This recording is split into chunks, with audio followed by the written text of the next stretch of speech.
François, merci d'être ici. Ça fait plaisir, Louise. Bonjour tout le monde. Ouais. Alors, pourquoi je vous emmène François? Parce que sa spécialité à François, c'est tout ce qui touche le branding. Vous savez, là, comme le marketing de soi, j'ai l'expert. Est venu un peu l'intérêt pour le branding. Le branding, en fait, c'est une dimension qu'on a souvent fondue à l'intérieur du marketing.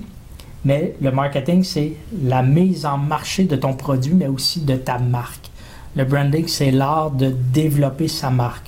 Autant, oui, d'un point de vue personnel que d'un point de vue professionnel, souvent associé aux grandes entreprises. Oui, puis peut-être pour vous mettre en perspective, je m'amuse beaucoup dans les formations ou dans les coachings de groupe quand on utilise la phrase parce que justement, on n'est pas capable encore de faire un travail sur les valeurs, de faire un travail sur la face cachée. Puis là, ben, on sort la chose très facile, simple, que tout le monde fait, puis qui fait qu'on ne prend pas la différence. Et pour vendre ou pour acheter, on va appeler Louise Dubé. Parce que finalement...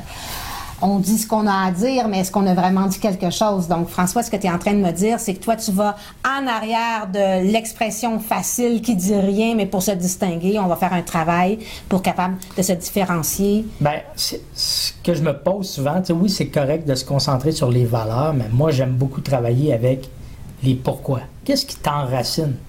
Qu'est-ce qui fait en sorte qu'un arbre pousse bien, est puissant et donne des bons fruits? C'est ses racines. Ouais. Et qui est capable d'aller dans l'environnement, prendre les bons éléments pour être capable de grandir et être puissant. Pour moi, c'est le pourquoi. OK, je comprends.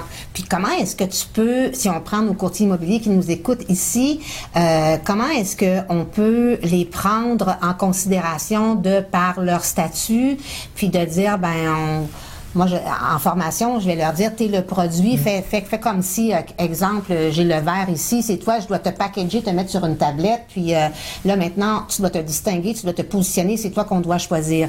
Comment, toi, est-ce que tu vois ça quand on parle de professionnels régimentés par des lois, ou comment est-ce qu'on peut les packager pour les positionner puis se démarquer? En fait, c'est ce que tu me dis là, puis je l'ai déjà fait avec toi en rencontre en disant que pour moi, la compétition n'existe pas. OK. Je suis d'accord avec toi. À partir du moment où est-ce que tu te crois en compétition, c'est que tu ne veux pas t'avouer des choses. Et c'est souvent, on se dit, la vraie compétition, c'est quand on prend conscience que hey, je serais capable de faire ça, moi. Fais-le. Et la vraie question, c'est si tu le fais, est-ce que tu vas le faire mieux que lui? Mm-hmm. Et sinon, c'est pourquoi tu as envie de faire ça? Pourquoi je dis ça? C'est que au niveau de la différenciation des gens, c'est important. On est toujours, et moi je le vois souvent, là, on est toujours à vouloir extérioriser notre succès, notre identité. D'aller se dire, hey, ça c'est cool de faire ça, ça c'est cool de faire ça, ça c'est cool de faire ça. Mais est-ce que quand tu as les trois éléments qu'on est allé chercher, est-ce que ça fait un tout cohérent?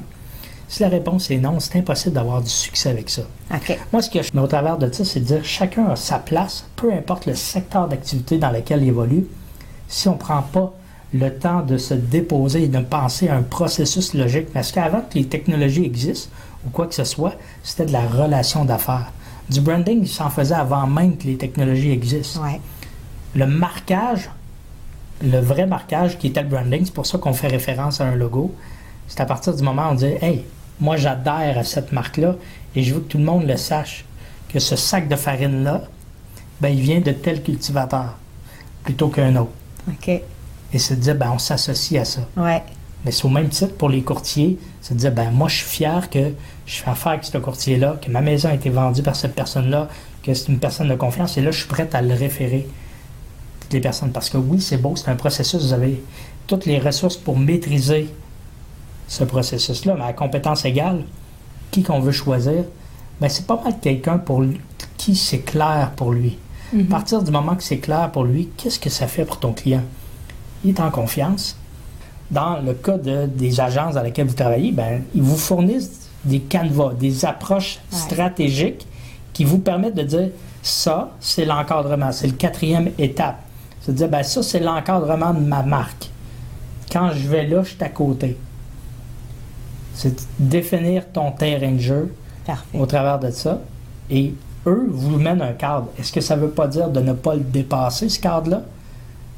C'est juste d'être stratégique. C'est juste d'être logique par rapport à qui vous êtes. Oui, tu as raison. Mais rien ne vous empêche d'être une marque dans une marque, principalement dans votre créneau. Dans notre... Votre vraie mine d'or se cache dans qui sont vos clients. Pas quelles transactions vous pouvez faire avec vos clients. S'intéresser à la personne, c'est ce qui va vous emmener plus de richesse pour bâtir votre marque. Peux-tu répéter ça, s'il te plaît? Non, ben, c'est tout ce qui se cache dans la mine d'or de votre client. Pourquoi Starbucks est devenu Starbucks? Ils se sont intéressés à qui buvait leur café. Pourquoi Apple est devenu Apple?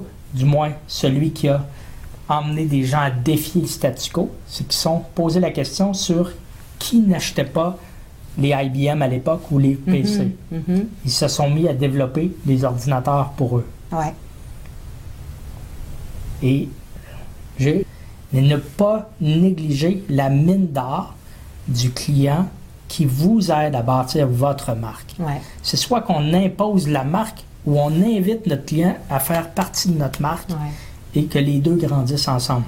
Parce que ça vous emmène dans l'élément qui est le plus important dans votre marché, c'est la puissance du référencement.